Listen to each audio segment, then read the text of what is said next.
Hello बच्चों, welcome back to our YouTube channel. मेरा नाम कृष्णा है और हम पढ़ रहे हैं क्या एसिड बेस एंड सॉल्ट। तो ये जो हमारा सीरीज चल रहा है वो एसिड बेस एंड सॉल्ट के ऊपर चल रहा है। और जो आज का टॉपिक रहने वाला है ये बेसिकली हम क्या पढ़ेंगे, what do all acids have in common. यानी कि हम जानने की कोशिश करेंगे कि एसिड्स में, यानी कि सारे जो एसिड्स होते हैं भाई, अगर हम सारे ही कंपाउंड्स को एसिड्स कह रहे हैं, जैसे कि H2SO4, hydrochloric acid, nitric acid, carbonic acid, acetic acids, अगर हम इन सारे कंपाउंड्स को एसिड्स के कैटेगरी में हम डाल रहे हैं, ठीक है। चलिए, लिटमस पेपर से तो हमें पता चल चुका है कि ये सारे के सारे जो एसिड्स होते हैं हम इनको एसिड्स इसलिए कहते हैं, या इनको टेस्ट करने का तरीका क्या है कि अगर ये ब्लू लिटमस पेपर को चेंज कर देते हैं रेड में तो हम कहते हैं कि भाई एसिड है। लेकिन कुछ तो ऐसा कॉमन होगा सारे एसिड्स में जिसकी वजह से सबके सब क्या कर रहे हैं, ब्लू लिटमस पेपर को रेड में कन्वर्ट कर रहे हैं। मैं अपनी बात को फिर से रिपीट कर रहा हूँ, ध्यान से सुनिएगा। कुछ ना कुछ ऐसा जरूर कॉमन होगा सभी एसिड्स में जिसकी वजह से सबके सब एक जैसे प्रॉपर्टी को शो कर रहे हैं। तो इस क्लास में, इस वीडियो में हम ये जानने की कोशिश करेंगे कि इन सारे एसिड्स में ऐसा क्या कॉमन होता है जिसकी वजह से हम सभी इन कंपाउंड्स को एसिड्स का ग्रुप में डाल देते हैं। ठीक है, तो जैसे कि an acid is a substance which dissociate और ions on dissolving in water to produce hydrogen ions. यानी कि कॉमन बात ये होती है कि ये सारे के सारे जो एसिड्स होते हैं या फिर सारे के सारे कंपाउंड जिनको हम एसिड्स के कैटेगरी में रखते हैं, तो इन सब एसिड्स की क्या कॉमन बात है कि जब आप इसको डिसोसिएट यानी कि वाटर में डिसॉल्व करोगे, इन सभी कंपाउंड्स को, मैं अभी कंपाउंड्स बोलूंगा, अभी एसिड नहीं बोलूंगा, जब इन सारे कंपाउंड्स को आप वाटर में डिसॉल्व करोगे तो इनमें कॉमन बात क्या देखने को मिलेगी कि सबके सब हाइड्रोजन आयंस डिसोसिएट करते हैं। और इसीलिए हम कहते हैं कि इन सभी एसिड्स में एक तरीके से यही एक कॉमन बात है कि सबके सब H+ आयंस को डिसोसिएट करते हैं। क्या मीनिंग है उसका, यानी कि जब इनको पानी मिलता है या फिर ये जब पानी में एंटर करते हैं तो ये H+ आयंस में डिसोसिएट हो जाते हैं। इतनी बात तो आपको पता ही होगी कि आयंस क्या होते हैं। ठीक है, आयंस यानी कि जैसे कि पॉजिटिव वाले को कैटाइंस कहा जाता है। ठीक है, ये कैटाइंस बन जाता है और ये आपका एनायन बन जाता है। ठीक है, तो खैर हम तो H+ पे ध्यान दे रहे हैं, अभी तो उसी का हम बात करेंगे। यानी कि जैसे ही HCl जैसे कि हाइड्रोक्लोरिक एसिड को आप वाटर में डालते हैं, यानी कि एक्वास सॉल्यूशन है तो समझिए कि वाटर में ही है ये। ठीक है, वाटर में डालते हैं तो ये क्या बन जाता है, H+ आयंस में डिसोसिएट हो जाता है और Cl नेगेटिव आयंस में डिसोसिएट हो जाता है। तो ये खासियत, ये प्रॉपर्टीज, ये कैरेक्टरिस्टिक सिर्फ HCl में नहीं है बल्कि जितने भी कंपाउंड्स जिनको हम एसिड्स कहते हैं उन सब में ये बात कॉमन होती है। तो बेसिकली आपको समझ में आ रहा होगा कि इन सभी को हम एसिड्स क्यों कहते हैं, या फिर मैं यूं कहूं कि भाई इन सारे एसिड्स को हम एसिड्स, इन सारे एसिड्स को क्यों एसिड्स कह रहे हैं। कुछ तो कॉमन बात होगी इन सब में। सारे कंपाउंड्स को, यानी कि HCl, sulphuric acid, nitric acid, carbonic acid, acetic acid, अगर हम इन सब को एसिड्स के कैटेगरी में पुट कर रहे हैं, दैट मीन्स कि कुछ ना कुछ इनमें कॉमन बात होगी। तो ये कॉमन बात को ही समझ रहे हैं कि वो कॉमन बात क्या है कि जब इनको वाटर में आप क्या करोगे, डिसॉल्व करोगे, तो ये H+ आयंस में डिसोसिएट हो जाते हैं। ठीक है, लेकिन इसमें थोड़ी सी एक बात और ध्यान रखना कि H+ आयंस में डिसोसिएट तो होते हैं लेकिन वो वाटर के मॉलिक्यूल के साथ कंबाइन होके हाइड्रोनियम आयंस में वो प्रेजेंस रहते हैं। ठीक है, यानी कि ये पोलर होता है तो ये अट्रैक्ट कर लेता है इसको, और जिसकी वजह से आप आसान शब्दों में ये समझिए कि H+ आयंस अकेला एग्जिस्ट नहीं कर पा रहा है, वो डिसोसिएट तो हो गया लेकिन उसको जैसे ही वाटर का मॉलिक्यूल्स दिखता है वो उसकी तरफ अट्रैक्ट हो जाता है और क्या बना लेता है, हाइड्रोनियम आयंस बना लेता है। कोई इसमें कंफ्यूज होने वाली बात नहीं है, सिर्फ आपको क्या ध्यान रखना है कि H+ आयंस भी वही बात है और हाइड्रोनियम आयंस भी वही बात है। H+ आयंस बेसिकली क्या होता है कि वो एग्जिस्ट नहीं करता है, यानी कि जब वो वाटर में एंटर करता है तो वो वाटर में एंटर करता है तो वो वाटर के मॉलिक्यूल को अट्रैक्ट करके हाइड्रोनियम आयंस में प्रेजेंस रहता है। लेकिन अगर हम कंसंट्रेशन की बात करें, यानी कि कितना H+ होता है या कितना हाइड्रोनियम आयंस होता है, तो बात सेम ही है। H+ बोलूं या हाइड्रोनियम आयंस बोलूं, आप उसको एक ही चीज कंसीडर करेंगे। ठीक है, यानी कि a common things in all acid is that they produce hydrogen ions when dissolved in water। तो ये बात तो तय होगी कि सारे के सारे एसिड्स में यही बात एक कॉमन है कि जब उनको आप वाटर में डिसॉल्व करते हो तो सब के सब H प्लस आयंस डिसोशिएट करेंगी करेंगी। यानी कि सारे एसिड्स में यही आपका एक कॉमन बात है। जैसे कि HCl का तो यहाँ पे लिखा ही हुआ है, सपोज सल्फ्यूरिक एसिड है H2SO4, ठीक है। तो जब इसको भी आप वाटर में डिसॉल्व करोगे तो ये भी 2H प्लस और प्लस में SO4 2 नेगेटिव आयंस में ब्रेक डाउन हो जाएगा, ठीक है। उसके बाद अगर आप नाइट्रिक एसिड की बात करें तो HNO3, ठीक है, ये भी जब वाटर में डिसॉल्व करोगे तो ये भी क्या बन जाएगा आपका H प्लस और प्लस में NO3 नेगेटिव आयंस में ब्रेक डाउन हो जाएगा। एसिटिक एसिड की बात करें CH3COOH, जब इसको भी आप एक्वास सॉल्यूशन में डालोगे तो ये भी क्या बन जाएगा CH3COO नेगेटिव प्लस में H प्लस आयंस में डिसोसिएट हो जाएगा। यानी कि आप देख ही सकते हैं ये सब के सब एसिड हैं, लेकिन इन सभी एसिड को जब वाटर के साथ डिसॉल्व किया जाता है तो सब में यही बात कॉमन देखने को मिल रही है कि सब के सब H प्लस आयंस डिसोसिएट कर रहे हैं। तो हम यही जानना चाहते थे कि सभी एसिड्स में भाई क्यों क्या चीज़ क्या कॉमन होता है। अगर हम इन सभी को एसिड्स कह रहे हैं तो कुछ तो बात होगी इन सब में कॉमन, तो कॉमन यही है बात कि सब में H प्लस आयन डिसोसिएट होता है, ठीक है। एक चीज़ और समझते हैं इसमें, ये बात ध्यान रखिएगा कि एक्चुअल में ये जो जितने भी एसिड्स हैं या जितने भी कंपाउंड्स को या हम लोग एसिड्स कह रहे हैं, वो एसिड की कैरेक्टरिस्टिक्स यानी कि वो उसका टेस्ट और होता है, ब्लू को रेड में कन्वर्ट कर देता है लिटमस पेपर को, ठीक है।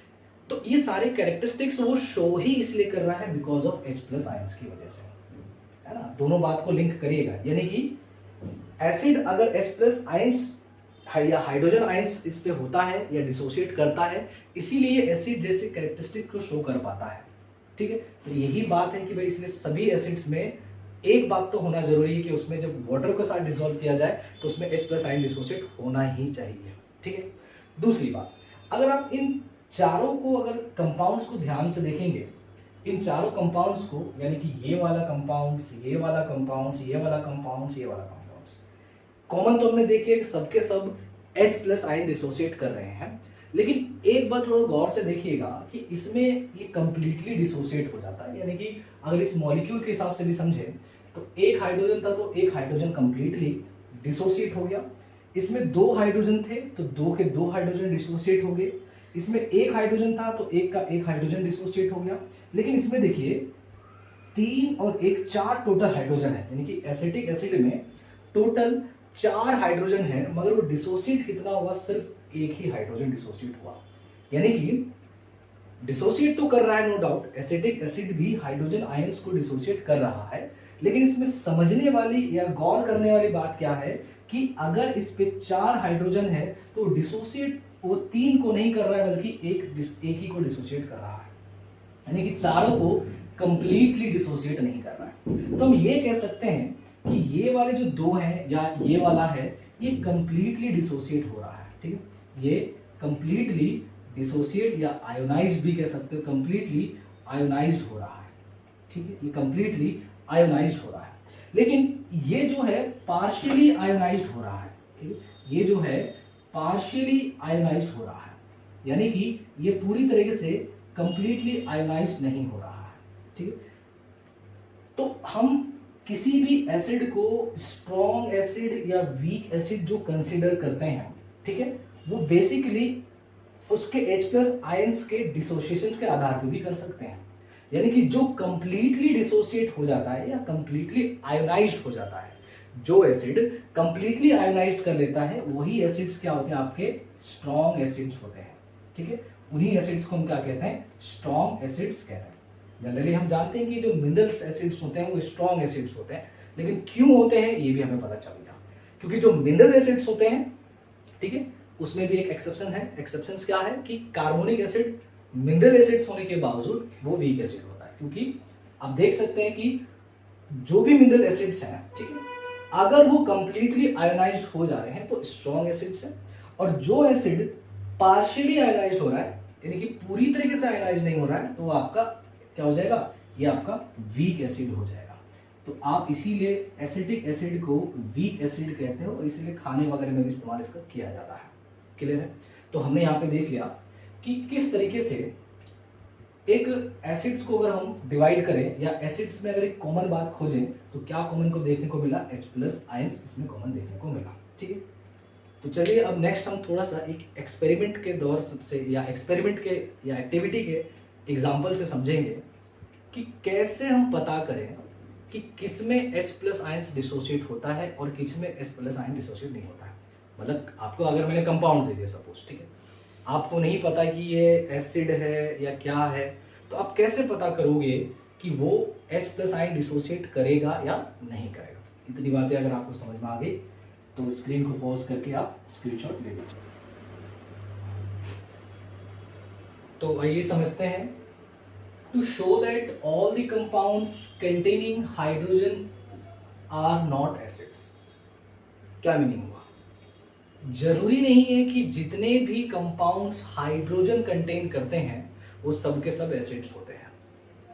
कहने का मतलब है, जैसे आपने अभी थोड़ी देर पहले देखा HCl, H2SO4, ठीक है, नाइट्रिक एसिड और एसिटिक एसिड, इन सब में हाइड्रोजन पहले से था, इसीलिए हाइड्रोजन आयंस में डिसोसिएट हुआ भी। लेकिन क्या ये जरूरी है कि जिसमें भी हाइड्रोजन होता है, ठीक है, जैसे कि ग्लूकोज, आपको ग्लूकोज का फॉर्मूला याद ही होगा, C6H12O6, ठीक है, और एक अल्कोहल CH3OH, ठीक है, तो ये ग्लूकोज है, ठीक है, ये ग्लूकोज का फॉर्मूला है और ये आपका अल्कोहल का एक, मैंने अल्कोहल यानी कि आगे पढ़ेंगे अगले वाले क्लास में, हम अगले चैप्टर में, सॉरी, यानी कि CH3OH, ठीक है, CH3OH, ठीक है, ये आपका मेथेनॉल है, फिलहाल आप समझ लीजिए कि अल्कोहल है, ठीक है।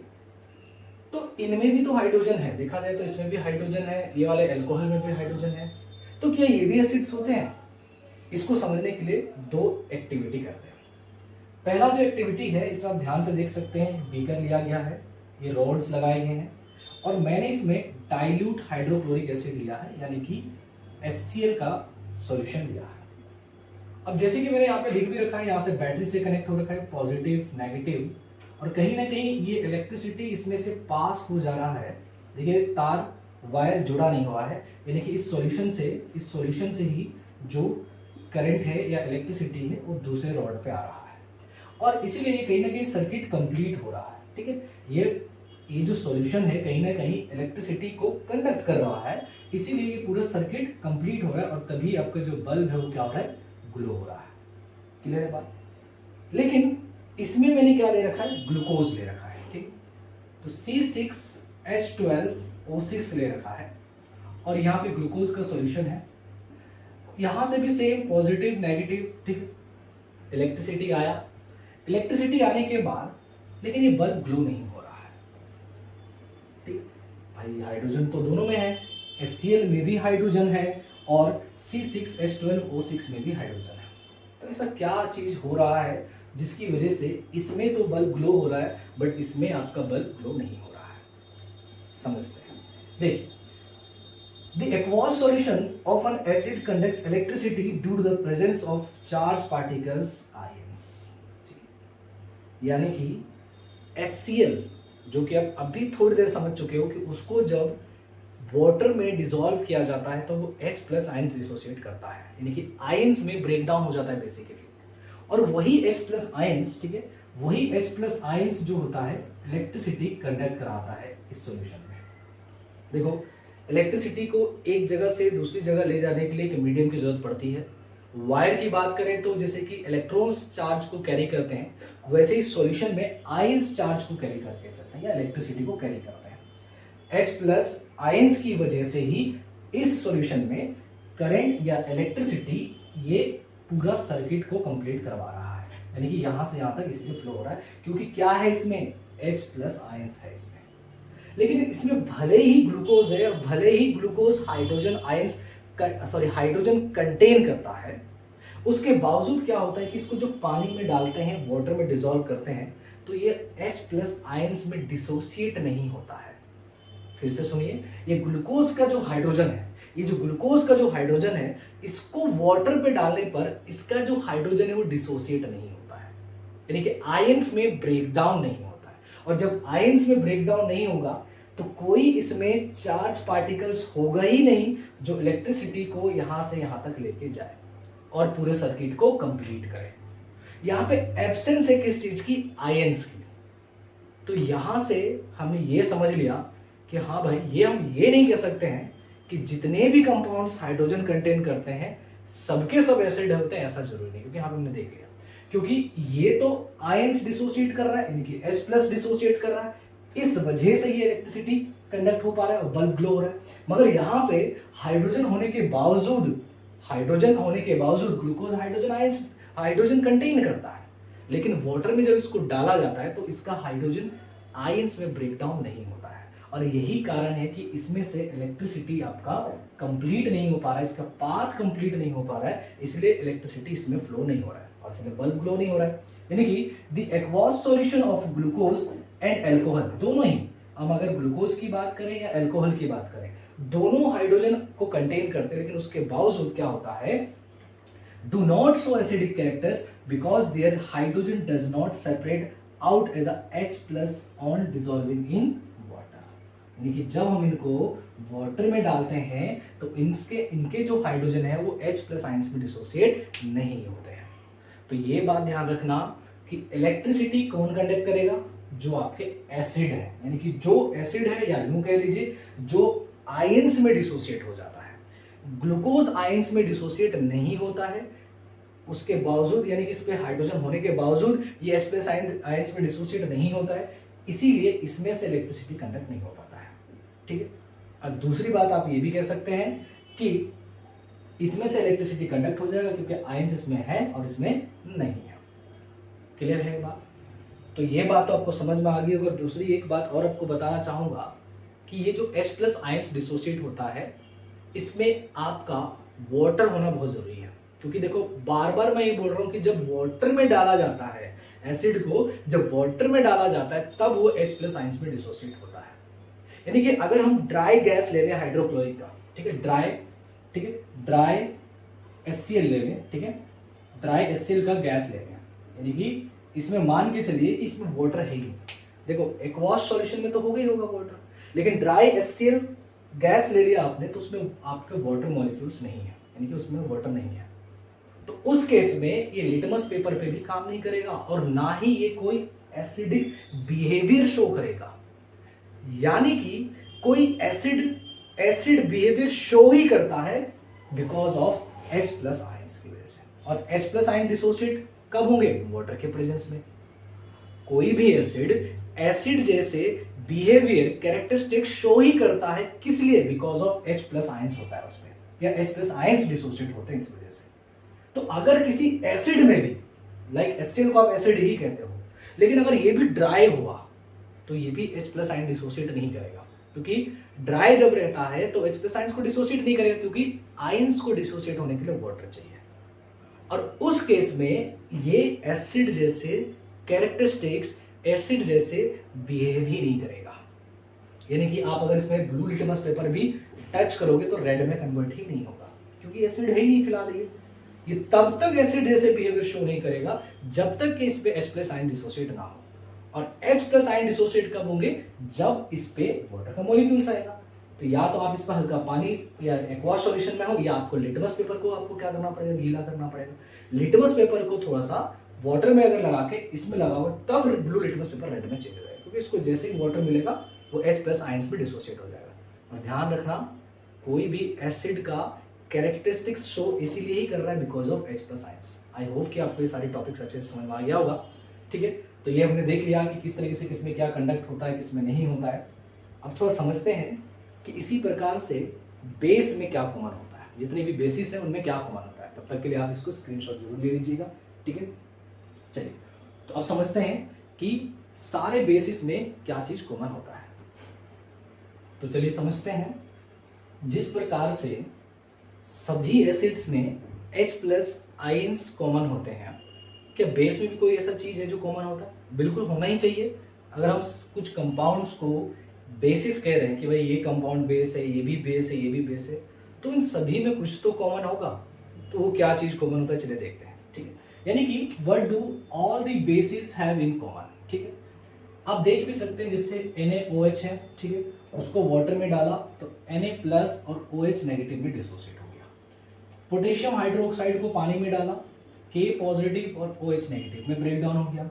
मैग्नीशियम हाइड्रोक्साइड को वाटर में डाला तो Mg2 प्लस और 2OH नेगेटिव आयंस में डिसोसिएट हो गया। और आपने अभी तक तो समझ ही लिया होगा कि सारे बेस में क्या कॉमन होता है। तो सारे बेस में कॉमन क्या है, OH नेगेटिव आयंस यानी कि हाइड्रो ऑक्साइड आयन, ठीक है, हाइड्रो ऑक्साइड, ठीक है। यानी कि सब बेस में हाइड्रो ऑक्साइड आयंस आपका क्या होता है, कॉमन होता है। किसी भी अगर कंपाउंड को आप बेस कह ही इसलिए रहे हो क्योंकि वो जब वाटर में डिसॉल्व होगा तो वो OH नेगेटिव आयंस डिसोसिएट करेगा। यानी कि बेस का डेफिनेशन भी क्या हो जाएगा, a base is a substance which dissolves in water to produce hydroxide ions in a solution, ठीक है। अब ये बिटर टेस्ट होता है, रेड को ब्लू में करता है, ये तो सबको पता है। लेकिन अब आप क्लास 10th में हैं तो आप ये कह सकते हैं कि एक बेस एक ऐसा सब्सटेंस होता है जब उसको वाटर में डाला जाता है तो OH नेगेटिव यानी कि हाइड्रो ऑक्साइड आयंस क्या करता है, डिसोसिएट करता है। तो कॉमन बात क्या होगी, a common property of all the bases और alkalis is that they all produce hydroxide ions when dissolve in water. जिनको ये नहीं पता अल्कलीज क्या होता है, यानी कि ऐसा बेस, ठीक है, जो वाटर में क्या हो जाता है, डिसॉल्व हो जाता है, ठीक है, जो वाटर में डिसॉल्व हो जाता है, क्योंकि सारे बेस वाटर में डिसॉल्व नहीं होते हैं। तो जो बेस वाटर में डिसॉल्व हो जाता है उन्हीं को हम अल्कलीज कहते हैं। क्लियर बच्चों, बच्चे इतनी बातें अगर आपको क्लियर हो गई तो इसमें भी सेम ही कॉन्सेप्ट है। जिस तरीके से जो एसिड कंप्लीटली आयोनाइज हो जाता है वो स्ट्रॉन्ग एसिड होता है और जो पार्शियली आयोनाइज हो जाता है वो वीक एसिड होता है। सेम कहानी यहाँ पे भी, ये जो भी एसिड, जैसे यहाँ पे जो मैंने लिखा है वो कंप्लीटली आयोनाइज हो जा रहे हैं, तो जो कंप्लीटली आयोनाइज हो जा रहे हैं आप उनको स्ट्रॉन्ग बेस कह सकते हो। जैसे कैल्शियम हाइड्रोक्साइड होता है वो कंप्लीटली या पार्शियली आयोनाइज्ड होता है तो वो एक वीक बेसिस है, ठीक है। तो बेस के बारे में बेसिकली आपको ज़्यादा पढ़ना भी नहीं है, बस इतनी बातें अगर आपको याद है कि हाँ भाई बेस एक ऐसा कंपाउंड होता है जब उसको वाटर में डिसॉल्व किया जाता है तो वो OH नेगेटिव आयंस में डिसोसिएट हो जाता है। अगर इतनी भी बातें आपको पता है तो काफ़ी है, ठीक है। तो आज की क्लास में, आज की वीडियो में बस इतना ही। फिर नेक्स्ट जो वीडियो रहेगा इसके नेक्स्ट के आगे हम देखेंगे कि क्या टॉपिक्स उसमें हैं और उसके नेक्स्ट टॉपिक्स के बारे में जरूर पढ़ेगा। तब तक के लिए आप इतने टॉपिक्स को अच्छे से पढ़िए, इनके NCERT के जो इंटेक्स क्वेश्चंस है उनको सॉल्व करने की कोशिश करिए। जितना आप लिख लिख के प्रैक्टिस करेंगे उतना ही आपके लिए अच्छा होगा, ठीक है। तब तक के लिए thank you, bye bye, take care.